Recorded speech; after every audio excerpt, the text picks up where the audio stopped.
최근 지역 감염 확진자 수는 어느 정도 누그러지고 있는 반면에 해외 유입 확진자가 여전히 높게 유지되고 있습니다. 코로나19 브리핑 고려대학교 약학대학 김정기 교수와 함께 자세히 알아보겠습니다. 전화로 연결돼 있습니다. 교수님 나와 계십니까? 네, 안녕하세요. 네.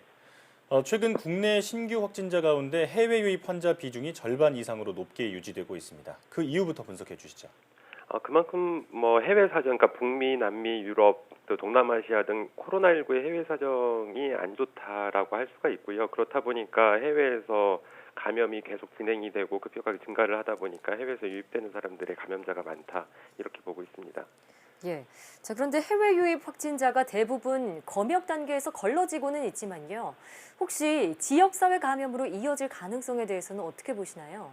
아무래도 해외 유입 감염자가 많을 경우 공항에서 자택까지 이동하는 과정 또는 자가격리 중 어떤 이탈이나 수칙을 지키지 않는 경우 물론 가능성은 낮습니다만 지역사회로의 그 전파 가능성을 완전히 배제할 수는 없다라고 생각을 하고 있습니다. 예.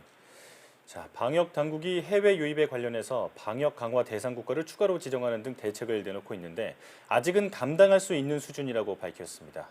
이 같은 발표에 대해서는 어떻게 보십니까? 그러니까 현재 해외에서 유입되는 사람들 가운데 확진이 되는 사례는 대부분 말씀하신 것처럼 검역 과정이나 아니면 자가격리 중에 확진이 되는 사례들이거든요. 근데 앞서 말씀드린 것처럼 자가격리 수칙을 잘 안 지킨다면 지역사회로의 전파 가능성은 자가격리 수칙을 잘 지킨다면 지역사회로의 전파 가능성은 상당히 낮습니다. 근데 하지만 지금 몇 달째 해외 유입 확진자 수가 두 자리를 기록을 하고 있고요.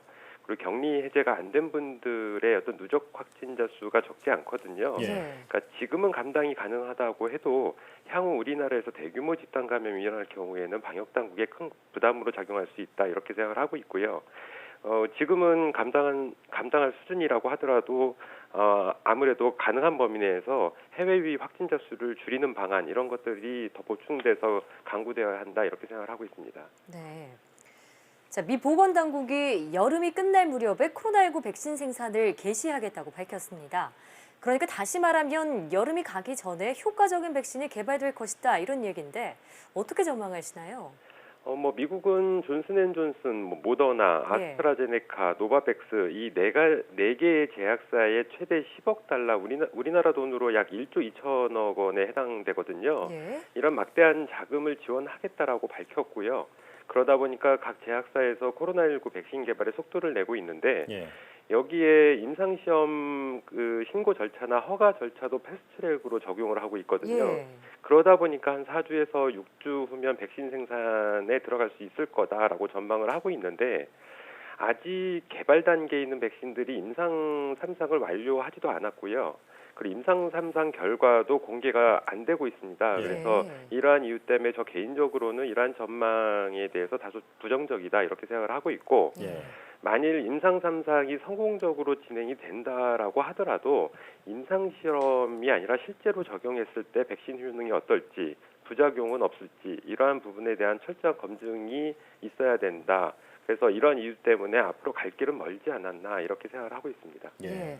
그럼 추가적으로 모더나가 얼마 전에 속보를 발표했죠. 코로나19 백신 1차 임상에서 전원의 항체가 나왔다 이런 결과를 발표했는데 이 역시도 아직 3상까지 가지 않았기 때문에 좀 그 효과에 대해서는 부정적인 의견이신가요?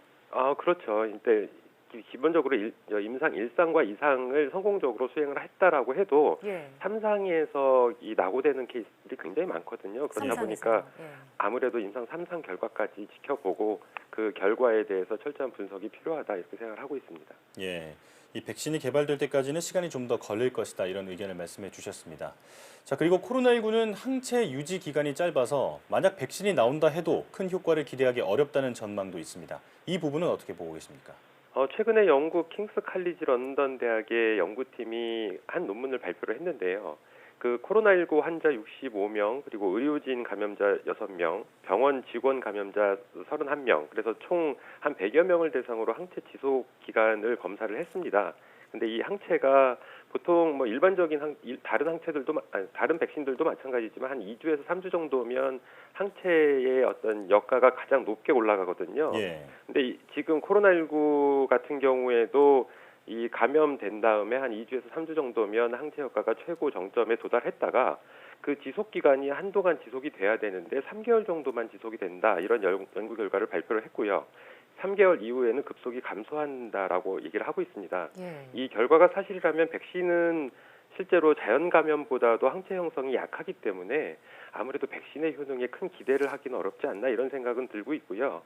만약에 수회 반복 투여, 우리가 부스트라고 얘기하는데 이런 반복 투여를 했을 때는 어떤 결과가 나올지 이런 부분에 대한 연구는 추후에 좀 필요하지 않나 이런 생각을 가지고 있습니다.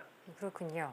자, 이런 가운데 혈장 치료제 개발을 위한 임상시험에 임박해서 관심이 쏠리고 있습니다. 일단 국내에서는 지난 4월에 중증 환자 2명에게 투여를 했을 때 성과를 어느 정도 확인했다 이런 결과가 발표됐는데 혈장 치료제가 개발이 되면은 효과를 기대해 볼 수 있을까요?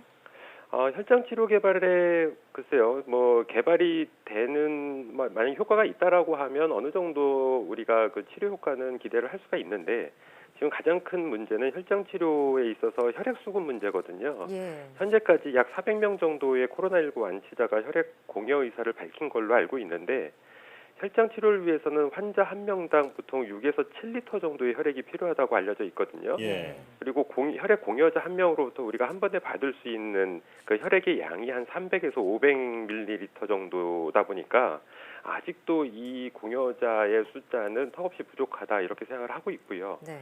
그리고 더군다나 앞서 말씀드린 것처럼 항체 지속 기간이 약 3개월 정도로 굉장히 짧다라고 얘기를 하니까 이러한 부분의 혈장 치료가 일정 부분 효능이 있다라고 하더라도 여전히 한계점은 가지고 있다 이렇게 생각하고 있습니다. 예. 백신의 개발이 현재 미지수인 상황에서 가장 확실한 백신은 개개인 스스로가 방역 수칙을 준수하는 겁니다. 휴가철도 다가오고 있는데 방역이 느슨해지지 않도록 주의해야겠습니다. 지금까지 고려대학교 약학대학 김정기 교수와 함께했습니다. 오늘 말씀 잘 들었습니다. 감사합니다.